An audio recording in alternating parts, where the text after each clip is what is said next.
Here we go again, tapped in for another session. Catch me on a late night after a long day. Hope everyone had a good day. Stay blessed, stay healthy, and you making moves. One thing that changed my life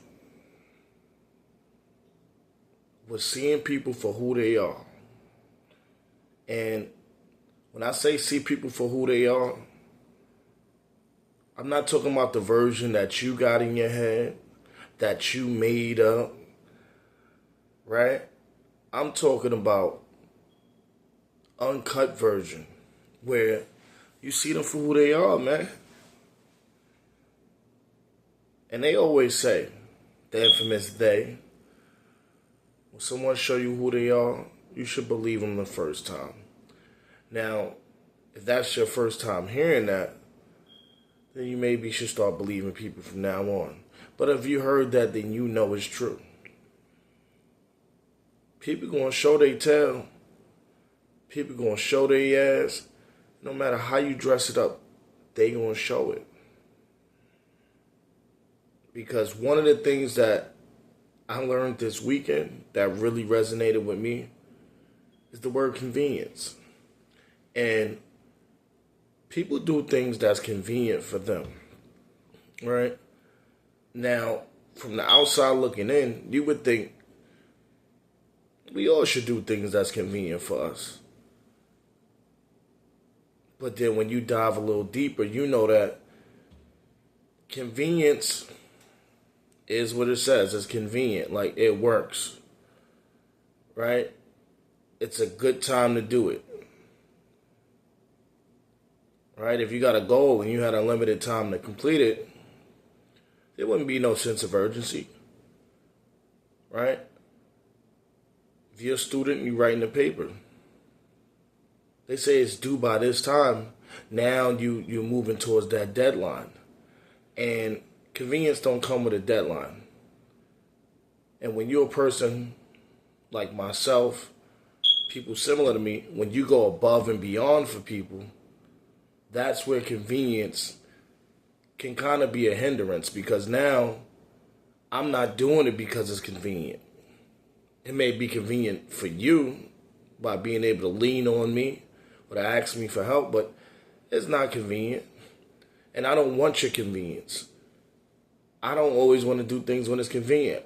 I do things when it's hard, when it's necessary, when I don't have a choice, when my back is against the wall, when I want to help someone out.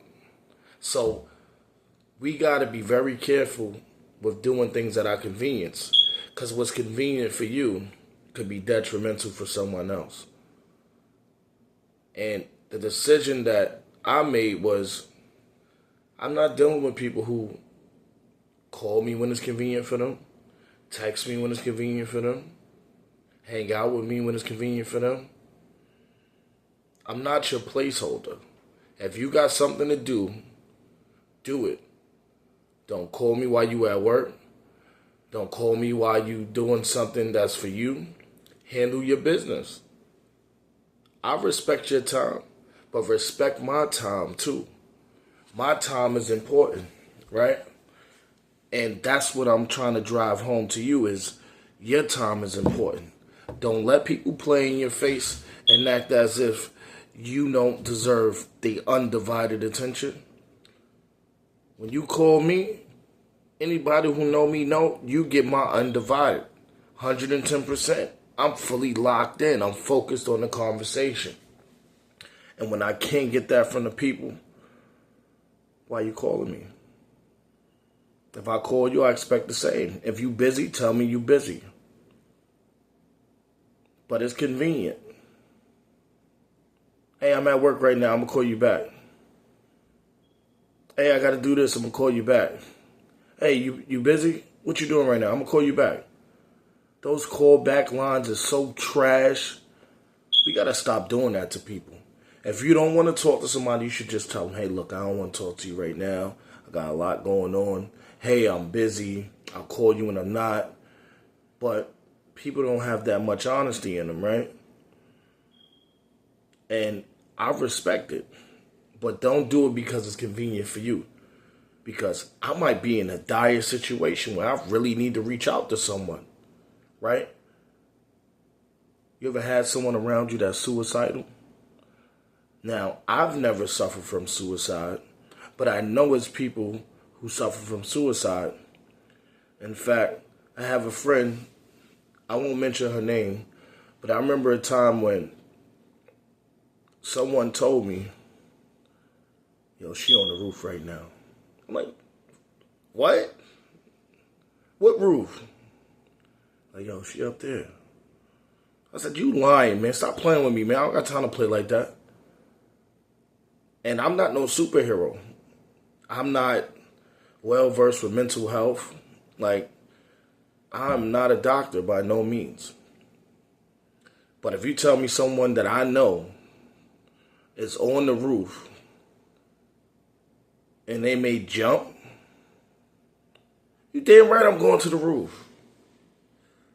What am I supposed to do? I have to go to that roof. I took the elevator up there, man. I'll tell you no lie. The whole time, I was nervous as shit. I ain't never talked nobody off no roof. I didn't know what I was going to do. I didn't know what I was going to say. All I knew was that I knew them for most of my life at that time.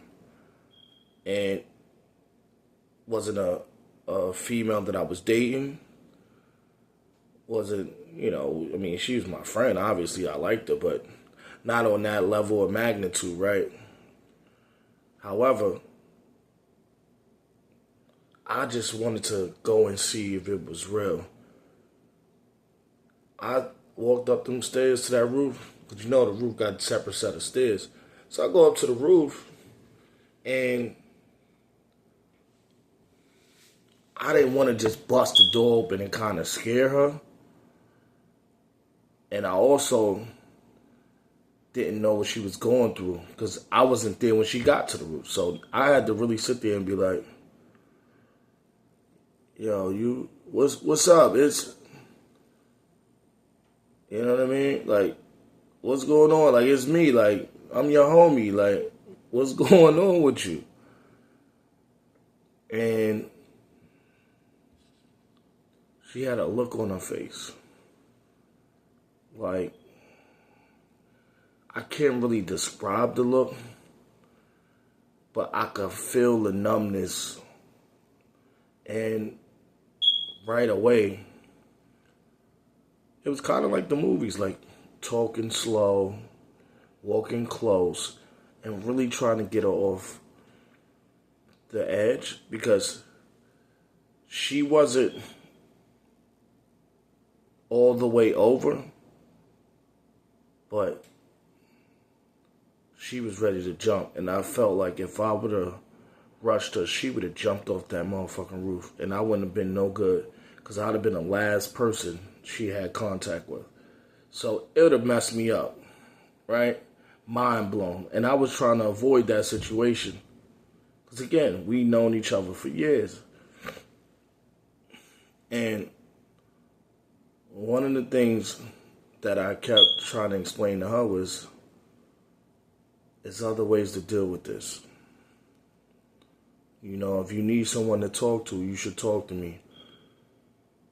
I really don't want to see you go through this. And mind you, at this time, I'm doing all kind of wild things outside. I'm not the most best person to talk at this time. I didn't have the intelligence I have now. I didn't have the understanding I have now. I didn't have the words I have now to even describe the situation. So for me,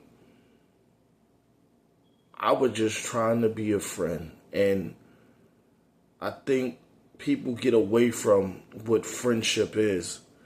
And it's a lot of people who need that help. And don't do it at your convenience, because it's people going through real situations. And as we say, life be life. And sometimes it's beating you down bad. You might need a hug. I like to hear good things. Whisper sweet nothings in my ear. I mean, we all need it sometimes. And then there's times when you're on top of the world and you're not worried about nothing.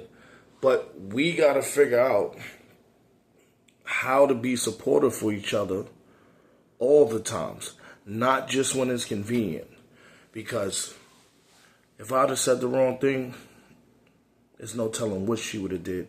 She could have just jumped ship and been gone. And it would have been on my mind for the rest of my life, like, man, what could I have done differently? And I'm sure we all got situations in our life that we could have done something different. That's what I want to make known, that while convenience is great for you, consideration goes a long way. Because consideration comes with a piece of love, a real big piece of love. Because now you're thinking about someone else outside of yourself, which ultimately people say they care. Hey, if you need anything, call me. Then when you make that call, that care and concern is not there. So we got to make sure that that support is real. But you won't know who really got your back until your back is against the wall. You don't have nowhere to go, nowhere to turn.